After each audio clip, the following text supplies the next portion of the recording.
Meron din bang land claim ang server nyo gamit ang Minecraft Essential pero di mo alam gamitin ang mga command nito? Yes, for today's video is tutorial ko sa inyo kung paano nga ba gamitin ang land claim sa Minecraft Essential. Una is ano nga ba ang mga command ng Minecraft Essential?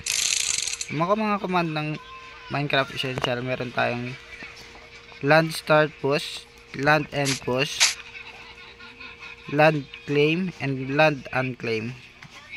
Ang tanong, paano nga ba gamitin ang mga command nito? Una is gumawa kayo ng square pattern na ganito. And nakadepende to guys kung gaano kalawak yung gusto nyong i-land claim. Pero kung naka-unlimited yung land claim ng server nyo is pwede yung lawakan kahit gaano kalawak yan. Pero kapag hindi naman unlimited yung land claim nyo is nakadepende yan sa land blocks na na-acquire nyo dun sa paglalaro yung server. And yeah, ang kunin natin sa ang pinaka-importante yung spot dito is need natin kunin to dito isa tapos dalawa para makabuo tayo ng vertical lines. Kapag nakuha nyo yung dalawang spot na yan is punta kayo dito sa may spot na to and just type land start post. Yan. Pag may nagpakitang ganyan guys, yan yung coordinate ng start ng nyo. Susunod is punta kayo dito. Yan. Punta kayo dito sa may gilid naman dito. And just, dapat nasa gilid kayo dito, eksaktong dito Tapos, just type land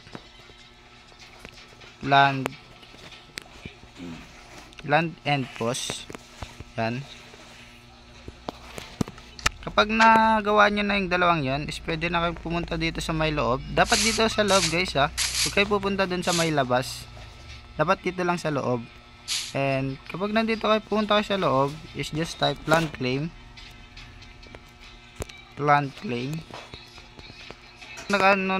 nyo na yung land start post and land end post. Tapos kapag land claim na kayo, is okay na yun guys. Nano nyo na yung land. Ibig sabihin nun, na sa inyo na yung land. Ganito yung magpapakita pag lumabas kayo sa land na claim nyo. Yan yung magpapakita guys. Left the Seaswish land. And if pumasok naman kayo is entering Seaswish land. Kasi hindi na sila makapag dito like mag-griefing ganun. And kung nakatulong tong video na to, don't forget to click the follow button and like nyo na din. So, yan lang guys. Kung gusto nyo pa ng bang tutorial, kung may mga katanungan kayo is pwede yung i-comment dyan. And para masagutan natin sa susunod na video. And yun lang guys. Bye bye. Have a great day. Thank you.